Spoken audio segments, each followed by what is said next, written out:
Bienvenidos a Agentes, Mecanismos de Defensa y Nutrición.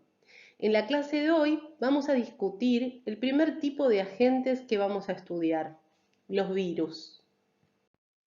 ¿Qué son los virus? Los virus son agentes infecciosos muy pequeños, no visibles al ojo humano y ni siquiera con los elementos de óptica que contamos en el laboratorio de microscopía. Varían de 20 a 300 nanómetros de diámetro aproximadamente y solo contienen un tipo de ácido nucleico que puede ser ARN o ADN como genoma viral. Ese ácido nucleico presente en el virus está recubierto o protegido por una cápside formada por capsómeros y algunos presentan una envoltura de lipoproteínas. Esa cápside en general tiene una naturaleza proteica. Etiológicamente, la palabra virus significa veneno, o sea que desde el inicio de su descubrimiento se los consideró negativos para la salud humana. Es importante destacar que los virus no son observables al ojo desnudo. Es necesario utilizar microscopio electrónico o de barrido para verlos. Ni siquiera pueden ser visibles con los microscopios de los que disponemos en el laboratorio de microscopía. En el esquema de arriba se observa el tamaño comparativo de algunos virus con respecto al tamaño de las bacterias, como es el ejemplo del estafilococo. Y en la escala de abajo hablamos de los tamaños de los virus en nanómetros, los tamaños de algunas células humanas en micrómetros, de algunos organismos como los ácaros en milímetros y de algunas cosas de mayor tamaño visibles al ojo humano. En esta imagen pueden observar la comparación entre los denominados virus desnudos y los virus con envoltura. En general, ambos tipos de virus contienen un genoma viral. Luego, alrededor de este genoma y protegiéndolo, una estructura denominada cápside, que es una cubierta proteica o envoltura que lo encierra, que encierra al ácido nucleico y que tiene estas unidades llamadas capsómeros. Por afuera, los virus envueltos contienen una estructura o una envoltura de membrana lipoproteica que los rodea, de forma que durante la maduración del virus dentro de la célula sale arrastrando parte de la membrana celular de la célula que infectó. Por eso esos virus quedan envueltos y los otros no. El conocimiento de la estructura viral incrementa la comprensión de los mecanismos de ciertos procesos de infección viral, como la interacción de las partículas virales con los receptores de la superficie de la célula y cómo es la neutralización de los virus por anticuerpos. Puede llevar también al diseño racional de algunos fármacos antivíricos capaces de bloquear la unión viral, eliminar la cubierta viral o el ensamble del virus a una célula susceptible. Dentro de las características de los virus podemos citar que son parásitos intracelulares obligados. Esto quiere decir que dentro de una célula huésped el genoma viral va a regir la síntesis de los componentes necesarios para la replicación del propio virus usando la maquinaria de la célula. El virus por sí mismo no es capaz de regenerarse, sí o sí necesita de una célula para hacerlo. Se ensamblan dentro de esta célula las nuevas partículas virales que van a infectar a otras nuevas células de alrededor. Y las partículas virales se desensamblan dentro de otra célula, iniciando así el ciclo infectivo. Entonces, los virus son partículas inertes que adquieren vitalidad y se reproducen solo cuando entran a una célula hospedadora susceptible. Por susceptible me refiero a que la célula lo deje pasar. El ácido nucleico viral va a tener la información para programar a esta célula del huésped infectada y sintetizar todas las moléculas necesarias para producir más virus. Durante el ciclo de replicación de un virus, se va a producir, por un lado, gran número de copias de ácido nucleico viral y por el otro, gran copia de proteínas específicas con diferentes funciones. La infección por un virus puede tener un efecto escaso o nulo sobre la célula huésped o puede provocarle un daño o la muerte celular. Vamos a lo largo de la unidad de aprendizaje a ver distintos ejemplos de virus y a evaluar cuál es su efecto sobre las células que usa para replicarse. ¿Por qué fue tan importante y alarmante la aparición del virus SARS-CoV-2 que causa la enfermedad de COVID-19? El 31 de diciembre del 2019 le comunicaron a la Organización Mundial de la Salud varios casos de neumonía de Wuhan, una ciudad de China. Los investigadores afirmaron que se trataba de un virus diferente a todos los conocidos, lo cual siempre es preocupante porque se desconoce de qué forma va a afectar a las personas.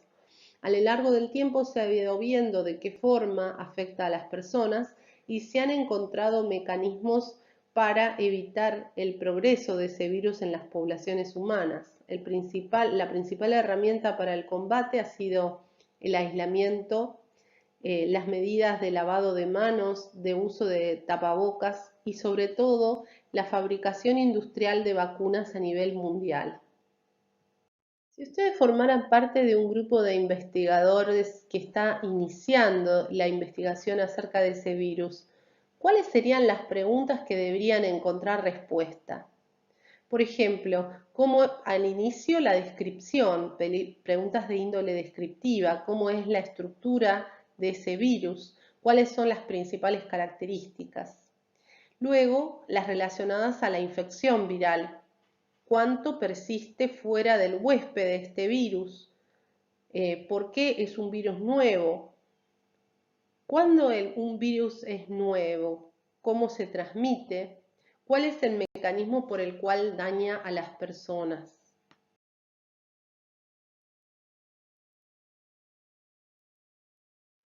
Volviendo a la estructura viral, ¿cómo está formada la envoltura?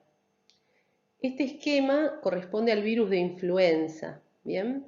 La presencia o no de envoltura va a determinar la resistencia de los virus al medio externo, lo cual se relaciona de alguna forma con la transmisión de enfermedades. En general, los virus que tienen una envoltura son más lábiles a estar en el medio externo.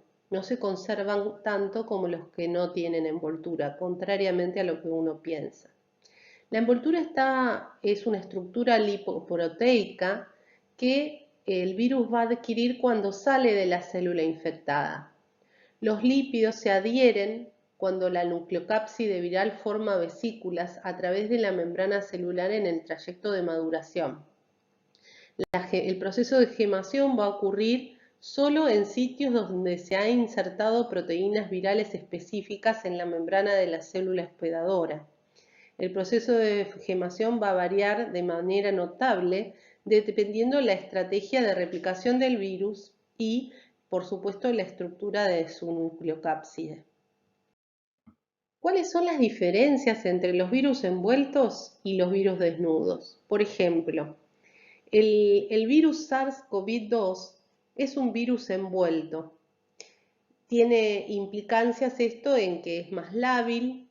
Las investigaciones dicen que persiste en el ambiente hasta 9 días, pero eso va variando con el paso del tiempo. Lo destruyen fácilmente los detergentes, la lavandina y el alcohol, sobre todo en gel. Los virus envueltos tienen esas características. Para su transmisión se requiere un contacto directo de persona a persona o ingresar directamente al torrente sanguíneo.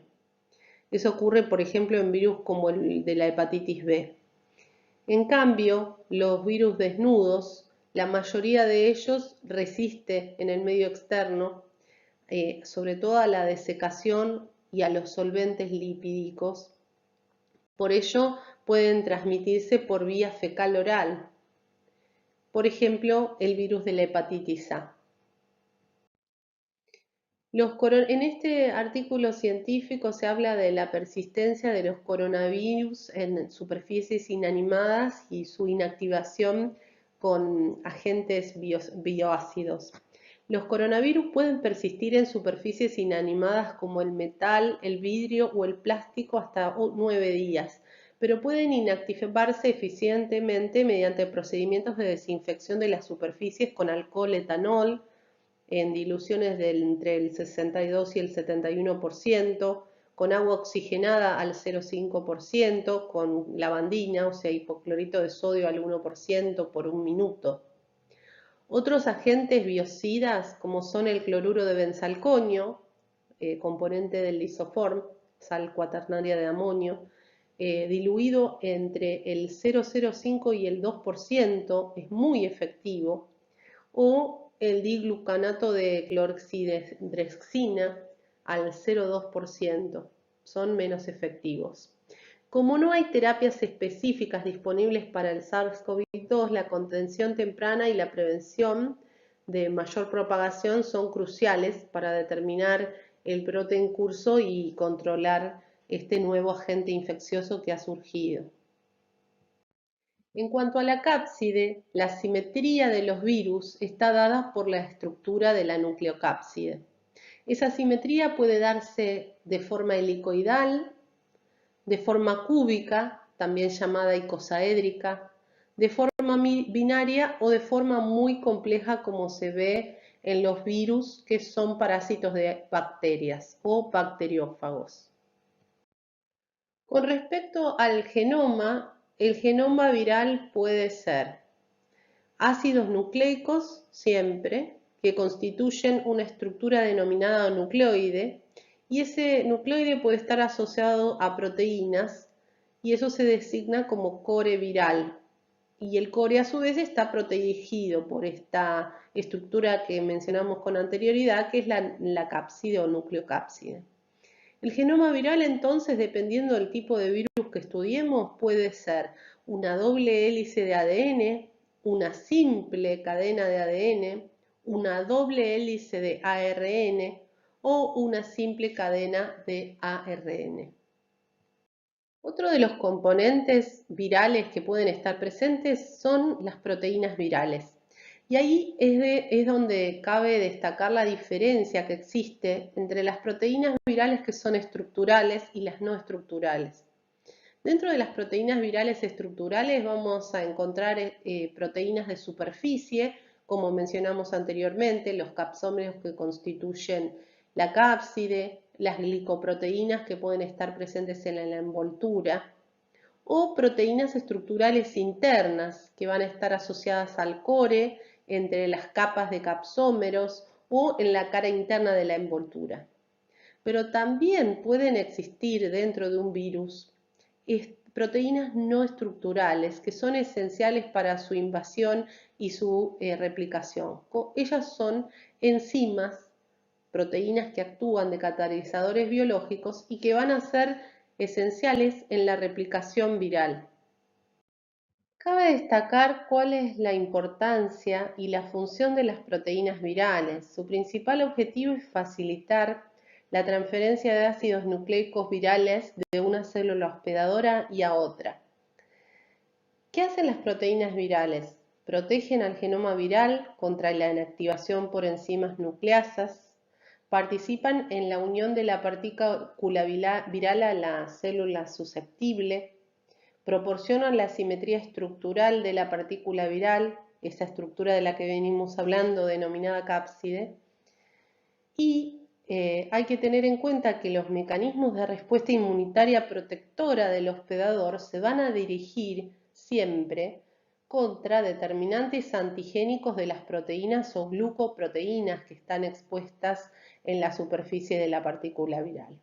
Por eso son importantes describir la superficie de la partícula viral y sus proteínas para fabricar, por ejemplo, vacunas. ¿Cómo se comportan los virus frente a la temperatura?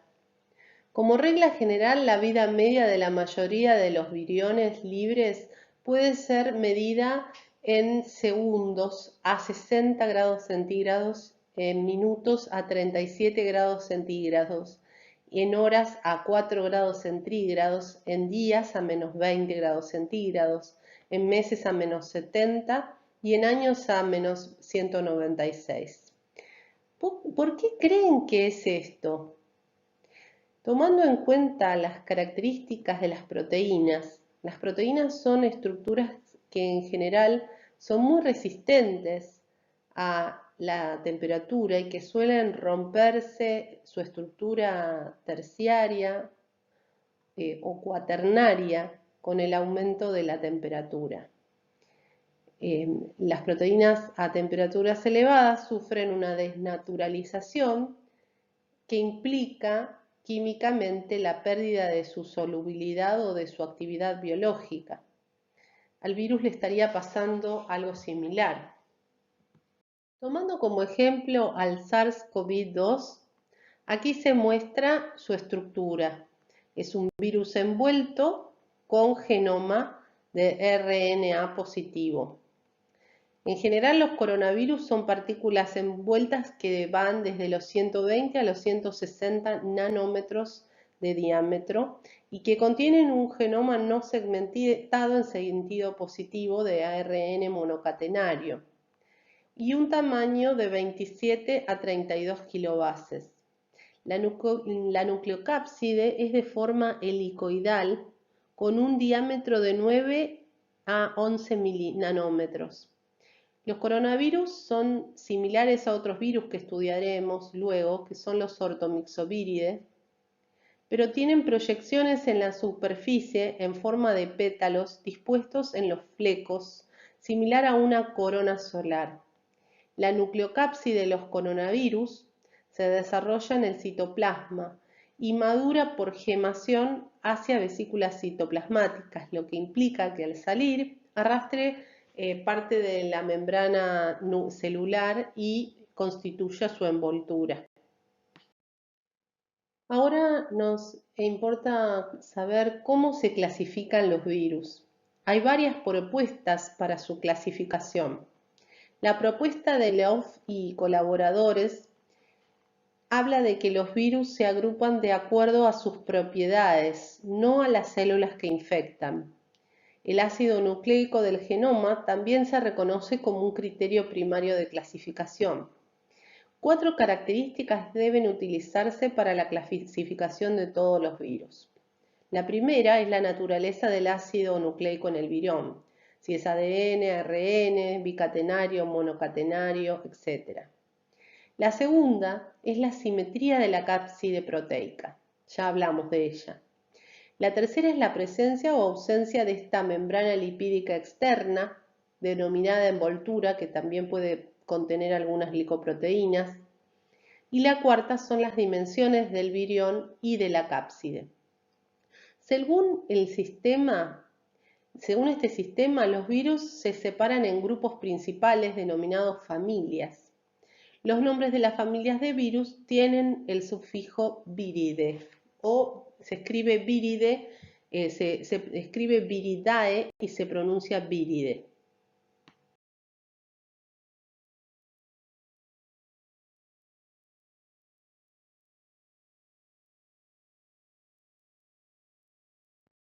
En el estudio de un virus se produce lo que se llama secuenciación, evaluar la sucesión de nucleótidos que hay en su genoma. Las diferencias en las secuencias nucleotídicas de dos virus determinan si pertenecen a un mismo género, diferencias de hasta un 35%, a una misma especie, diferencias de hasta un 20%. Las diferencias requeridas para ubicar a dos virus en dos especies diferentes o para decir que son dos cepas distintas dentro de una misma especie dependen de la familia a la que pertenecen. Dado que los virus no son células, la teoría celular diría que no están vivos, pero sin embargo están formados por biomoléculas que sí forman parte de los seres vivos. Por esto no podemos decir que se reproduzcan ¿sí? O que sufran división celular, como es el mecanismo de reproducción más básico que existe en la naturaleza. En el caso de los virus, vamos a hablar de un ciclo de replicación viral. A ello se refiere cuando se habla del conjunto de eventos que conduce a una infección viral productiva. Podríamos sintetizarlo en 4 pasos, pero va a ser más simple o más complejo dependiendo del tipo de virus. Una primera etapa donde el virus se acopla a la célula que va a infectar y le inyecta su genoma viral. En una segunda etapa, ese virus va a atravesar la membrana plasmática de la célula, a inyectar el ácido nucleico, que es ADN o ARN, dentro de la célula. En una tercera etapa, el ácido nucleico viral se va a replicar y ahí va a usar la maquinaria de la célula para hacerlo. Eso puede ocurrir o en el citoplasma o inclusive dentro del núcleo de la célula, dependiendo del tipo de virus. Y luego sobreviene una última etapa en la que el ácido nucleico viral, al ácido nucleico ya replicado se agregan nuevas partículas proteicas y se ensambla este virus para luego abandonar la célula de alguna forma. En ese abandono de célula pueden ocurrir varias cosas. Una de ellas es que la célula sea destruida por lisis y se liberen las partículas virales. Y otra posible es que ocurra la gemación, proceso en el cual suele arrastrarse parte de la membrana celular que ahora forme parte de la partícula viral. Podemos sintetizar entonces las etapas de la replicación viral como adsorción, penetración, desnudamiento, síntesis de ácidos nucleicos y proteínas virales, ensamblado, maduración y liberación de la progenie viral. Esto va a suceder siempre, pero dependiendo de la clase de virus, serán las características de cada uno de estos procesos.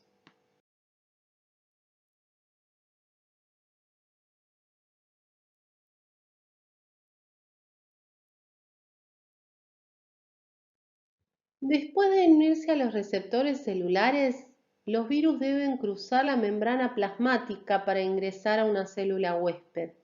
Pueden hacer esto en la superficie celular o pueden cruzar la membrana mediante un endosoma, que es una vesícula formada por parte de la membrana plasmática que se abre en el citoplasma.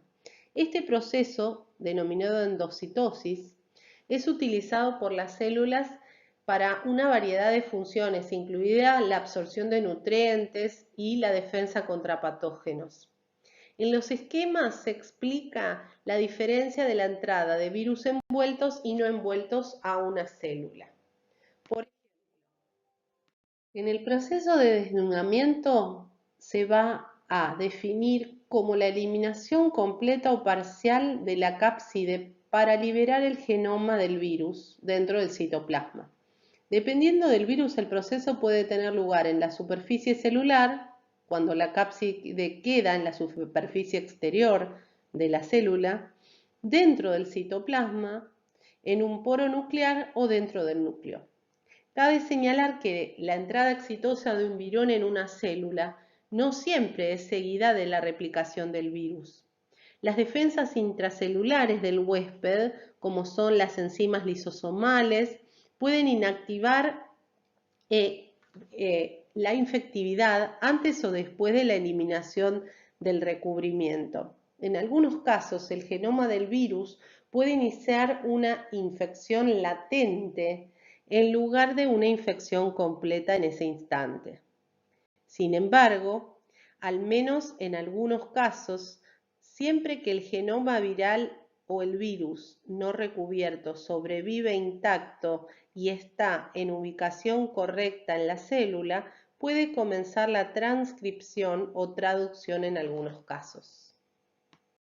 Otro de los procesos que continúa al antes mencionado es la expresión y replicación del genoma. La expresión del genoma se da a través de la síntesis de proteínas virales, para lo que previamente deben generarse los correspondientes ARN mensajeros. La replicación del genoma viral también ocurre. Si el genoma es ADN, se van a generar varias partículas de ADN, y si el genoma es ARN, se van a generar varias partículas de ARN. En general, las variaciones en este proceso se deben a esto, ¿no? A la naturaleza del ácido nucleico que contenga el virus. Pero aquí es muy importante hablar de cómo se producen las síntesis de proteínas. Para la síntesis de proteínas es necesario en general que haya una molécula de ADN que se transcribe a ARN mensajero, que sale del citoplasma y va a los ribosomas a producir proteínas. ¿Cuál es el caso de los virus que ya son ARN mensajero? Pueden ser positivos, eso quiere decir que una vez que ingresan a la célula pueden ir directamente al ribosoma y producir algunas proteínas. ¿Qué enzimas tenemos nosotros para llevar adelante la duplicación del ADN? Tenemos algunas enzimas ADN polimerasas. Y el virus que ingrese va a utilizar muchas de las células, de las proteínas enzimáticas que contiene la célula para replicarse.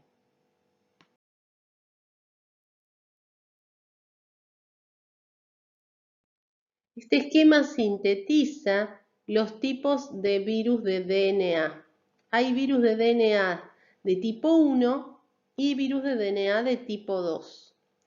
Como nuestro material genético es DNA, los virus de DNA usan mayoritariamente la maquinaria celular, como dijimos antes. Para los virus de DNA copy, el primer paso es la transcripción que genera un RNA mensajero, una transcripción temprana de proteínas no estructurales, generalmente enzimas requeridas luego para la replicación del DNA mencionado, y la transcripción tardía que abarca a los genes que corresponden. Las proteínas estructurales, es decir, las que conforman la cápside y la envoltura. La síntesis de ARN mensajero viral es catalizada por la ARN polimerasa 1 celular, mientras que la síntesis de ADN utiliza la polimerasa propia del virus. Dada la localización nuclear de las ARN polimerasas 2, ambos procesos transcurren en el núcleo, hacia donde debe migrar el genoma viral. Hay algunos virus que son una excepción a esto y son los poxvirus. Para los virus de ADN SC, primero deben sintetizarse la otra hebra complementaria, porque el virus tiene una simple cadena, entonces debe reconstruir la etapa de doble cadena e iniciar el proceso. En cambio, cuando los virus son de RNA, hay dos posibilidades: que el ARN genómico tenga la secuencia del ARN mensajero, o que por el contrario, el ARN genómico tenga una secuencia complementaria.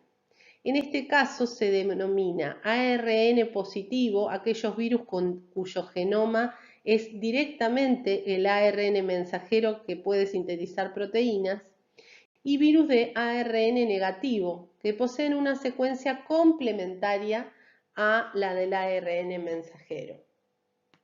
Por último, existe una clase de virus que son virus que contienen la enzima transcriptasa reversa. Esta enzima viola el paradigma central de la biología molecular, que habla de que la secuencia de la información genética aparte del ADN va al ARN mensajero y llega a las proteínas. ¿Por qué? Porque en este caso, si hay un molde de ARN, esta enzima transcriptasa inversa les permite a algunos virus constituir a partir del ARN una copia de ADN. Eso es algo único de este tipo de virus. Con respecto al virión, existe la necesidad de que este virión sea una estructura estable que sobreviva en el medio ambiente como una entidad infecciosa. Una vez que se han acumulado cantidades umbral de genomas de virus y proteínas estructurales dentro de la célula infectada, puede comenzarse el ensamblaje de los viriones. Estos componentes se ensamblan en nucleocápside. Si el virión también contiene lípidos, el proceso de ensamblaje también incluye la adquisición de estos componentes, ya sea como una membrana interna o como una envoltura. La forma en que transcurren estos procesos va a depender de las características de la cápside y de la presencia o no de una envoltura. Las cápsides icosaédricas, por ejemplo, se ensamblan por interacción de las distintas unidades con total independencia de la síntesis del genoma, mientras que las cápsulas helicoidales se ensamblan alrededor del ácido nucleico viral a medida que éste se va sintetizando. Por último, ¿en qué consiste el ensamblaje y la liberación? Los virus envueltos adquieren su envoltura, como venimos diciendo, a través de un proceso de brotación o gemación a partir de la membrana celular. Los viriones de muchos virus se liberan de la célula infectada cuando ésta estalla por lisis, un proceso que puede ser iniciado por el propio virus. Algunos virus interfieren en la síntesis de la membrana para debilitarla y lograr su lisis. Los viriones que adquieren envolturas de las membranas internas de la célula salen de la célula de otras maneras. Algunos son transportados a la superficie celular en vesículas, que luego se fusionan con la membrana plasmática y se liberan los viriones hacia el exterior.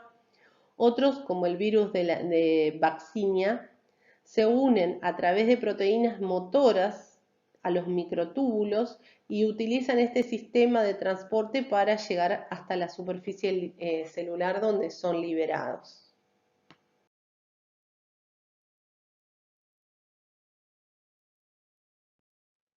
Es importante definir algunos términos. ¿Qué es la patogenia viral? La patogenia viral es un proceso que ocurre cuando un virus infecta a un hospedador determinado. El virus es patógeno para un huésped en particular si puede infectarlo y causar signos de la enfermedad en dicho hospedador. Una cepa de cierto virus es más virulenta que otra cepa si ésta, por lo común, produce enfermedad más grave en un hospedador susceptible. Ahora cabe destacar qué es un hospedador susceptible o una célula susceptible. Una célula susceptible tiene un receptor funcional para un virus determinado. Puede o no ser capaz de soportar la replicación viral. Una célula resistente, en cambio, no tiene ese receptor para el virus. Puede no ser competente para la replicación viral. Mientras tanto, una célula permisiva tiene la capacidad para que el virus se replique adentro, puede o no ser susceptible, o sea, puede o no tener el receptor. Y una célula que combina ambas características, que es susceptible y permisiva, deja que el virus entre y a su vez deja que el virus se reproduzca en ella. La capacidad de un virus de invadir y de replicar en un tipo celular particular se denomina tropismo celular o tisular. Eso es muy importante porque a lo largo de la asignatura vamos a hablar de diversos virus y vamos a ver que algunos virus tienen afinidad por cierto tipo de tejidos, células u órganos y no por otros. En el caso, por ejemplo, de los virus de hepatitis, vamos a ver que tienen afinidad por el tejido hepático y no por otros tejidos del cuerpo. Eso se da porque en esas células las encuentran susceptibles y permisivas a su replicación. Ya que hemos terminado de definir cuáles son las características de los virus y de qué forma invaden y usan la maquinaria celular para reproducirse, deberíamos pensar en cuáles son los procesos específicos que están involucrados en la patogenia viral. El primero es la entrada del virus al hospedador. El segundo es la replicación viral primaria, luego la diseminación viral, la lesión que se produce en las células, el efecto citopático viral que podamos observar en un corte histológico como haremos a lo largo de la cursada. Otro de los factores, el quinto, a tener en cuenta en la patogenia viral, es la respuesta inmunitaria del hospedador, la eliminación del virus o el establecimiento de infecciones persistentes. Eso va a hablar de que las patologías sean crónicas o sean agudas. Y otro de los factores es la diseminación del virus, cómo va a salir de ese organismo y va a ingresar a otro, o cómo va a ir invadiendo distintos tejidos dentro del mismo hospedador.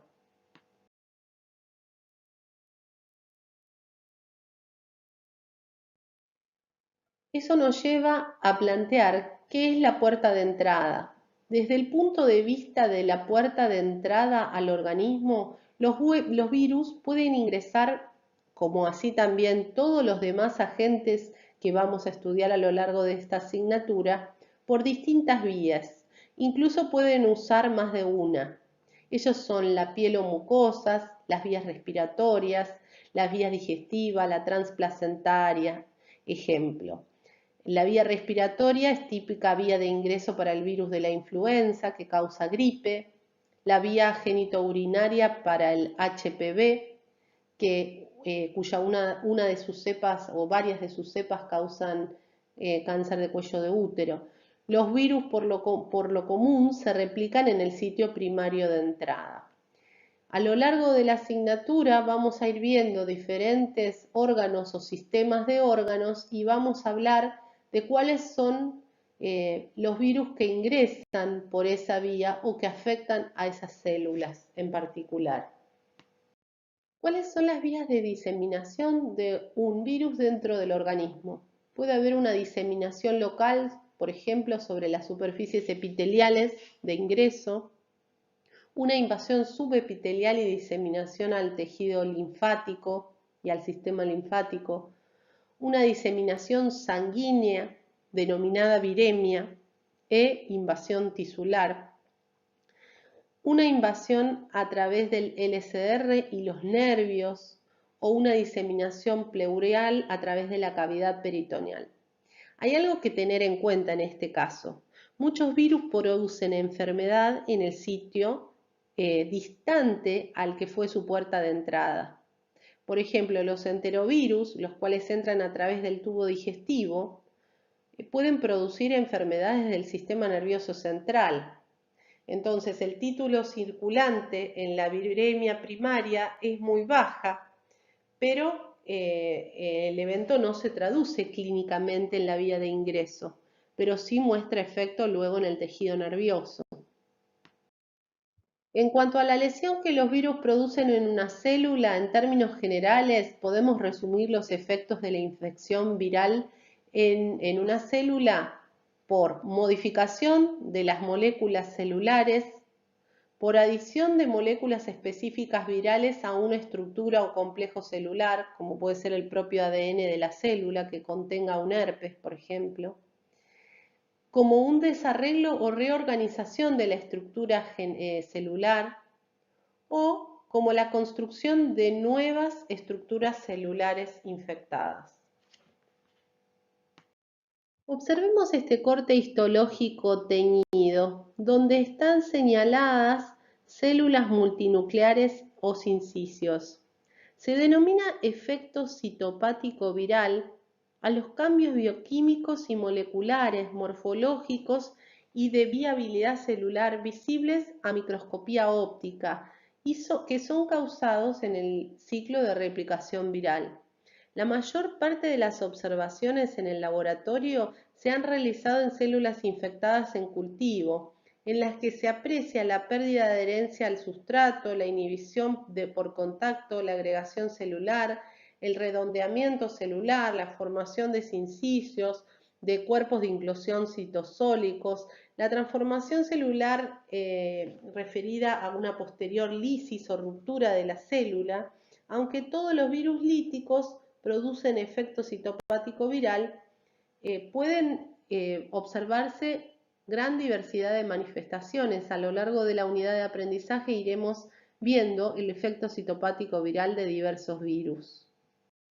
A la secuencia de eventos para la mantención de un virus determinado en la naturaleza comprende siempre la liberación de la partícula viral de la célula, la salida del hospedero, el transporte a través del medio ambiente en una forma viable y apropiada entrada en un nuevo hospedador susceptible.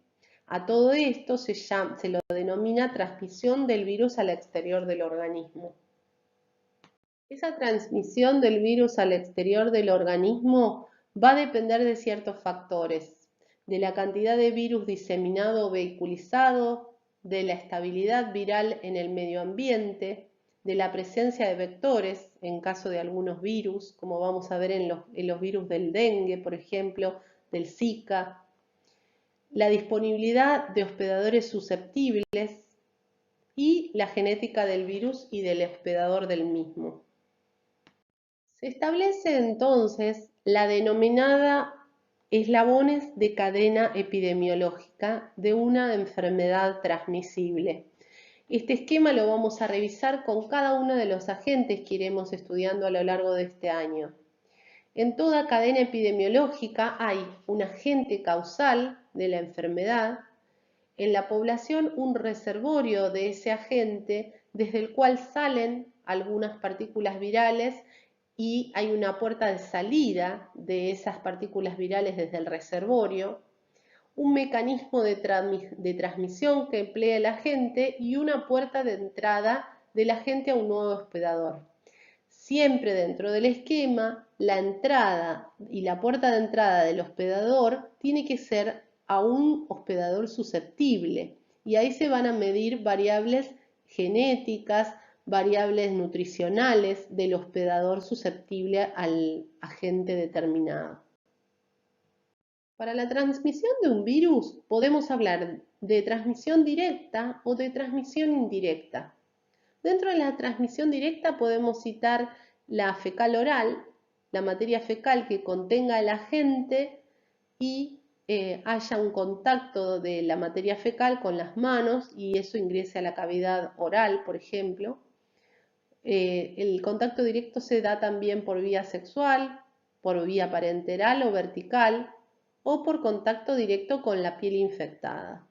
Mientras que dentro de la transmisión indirecta podemos evaluar algunos elementos del ambiente que entren en contacto con la piel o las mucosas de la persona. Por ejemplo, los alimentos contaminados o el agua contaminada que ingresen a la cavidad oral, las gotitas de flux que ingresen desde una persona a la otra conteniendo el agente, por formites o por medio de vectores. En general, ¿a qué denominamos vectores? ¿Para qué me sirve saber cómo se transmite un virus?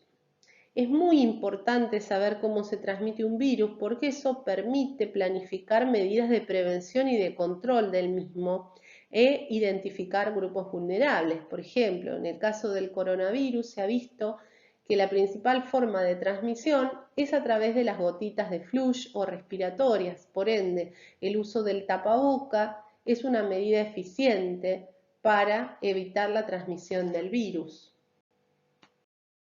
Ahora, hablemos del efecto del virus en la persona. Constituye la infección viral. Una infección viral puede ser aguda o puede ser persistente o crónica.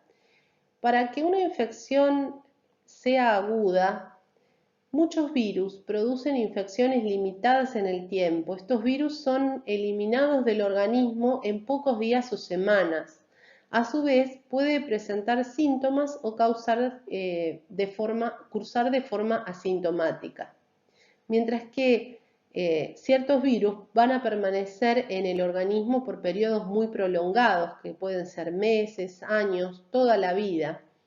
En estas infecciones, denominadas persistentes o crónicas, el virus puede continuar replicándose, constituyendo infecciones crónicas productivas, mientras que en otras puede mantenerse de alguna forma subviral, no infecciosa, conservando su capacidad para replicarse en algún momento posterior.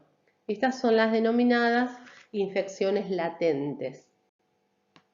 El 22 de enero del 2020 se definió el riesgo de mutación del SARS-CoV-2. Las autoridades chinas advierten que el nuevo coronavirus, que se transmite por vía respiratoria, podría mutar y propagarse más fácilmente. ¿Qué significa que un virus mute? ¿Qué consecuencias puede tener esto? En cuanto a la genética viral, evaluemos cuáles son las bases moleculares de los cambios en el genoma viral. Como sabemos, los virus se reproducen con ayuda de las células huéspedes a las que infectan. Este proceso se denomina replicación y en ese proceso pueden ocurrir errores. Las variaciones en el genoma viral ocurren en general por dos mecanismos que cambian la secuencia de los ácidos nucleicos. Entonces, los miembros de una progenie pueden, algunos de ellos, ser diferentes a sus progenitores. Esos mecanismos son la mutación y la recombinación. En el caso de virus en los que el genoma se encuentra segmentado, la variación se produce por reordenamiento de dichas moléculas. Es un proceso denominado reasociación. En muchos aspectos, los procesos que subyacen e impulsan la evolución de los virus son los mismos que impulsan la evolución de los organismos celulares. Estos procesos implican la generación de variantes del genoma y la gran mayoría de los cuales, la aparición de esas variables son características en general perjudiciales y entonces esos organismos no sobreviven, pero en alguna proporción esos cambios en el genoma le pueden generar ventajas tanto al virus como al organismo vivo y generarle un nicho particular. Para un virus, el nicho podría ser una especie de huésped nueva o la resistencia a un medicamento antiviral y una variante puede proliferar en ese nicho formando una nueva cepa de virus, mientras que los progenitores no lo harían. ¿Cómo definimos a las mutaciones? Las mutaciones son cambios en la secuencia nucleotídica del genoma viral. Pueden deberse a cambios de un nucleótido por otro, a inserciones de nuevos nucleótidos o de lesiones de los que previamente están establecidos. Mientras que los genomas de ADN viral son bastante estables, los virus que tienen ARN tienen frecuencias de mutación mucho mayores. En algunos casos, la frecuencia de mutaciones hace que sea imposible contar con un stock de virus genéticamente homogéneo y eso dificulta el proceso de inmunidad general de la población o de la generación de vacunas incluso. ¿En qué consiste el proceso de recombinación? La recombinación es un proceso que da como resultado la producción de un nuevo genoma derivado de dos genomas preexistentes. Veamos el ejemplo con la imagen y el resultado de esa combinación. Los virus con genomas que consisten en una sola molécula de ADN o una sola molécula de ARN pueden intercambiar información genética dentro de la célula infectada simultáneamente por distintos virus, entre dos virus del mismo tipo o dos virus de un mismo grupo. Y ese es el proceso de recombinación. ¿En qué consiste el proceso de reasociación? Para los virus con genomas segmentados, a diferencia de los genomas de una sola molécula, en una infección mixta con dos virus de genoma segmentado, la progenie puede contener las diferentes combinaciones de los segmentos por simple empaquetamiento o reasociación. Si una célula está coinfectada por dos cepas de uno de estos virus, los viriones de la progenie pueden contener mezclas de segmentos de los genomas de las dos cepas que incorporaron. Ese fue un fenómeno detectado para los virus de influenza, para los también en algunos reovirus o burnavírides.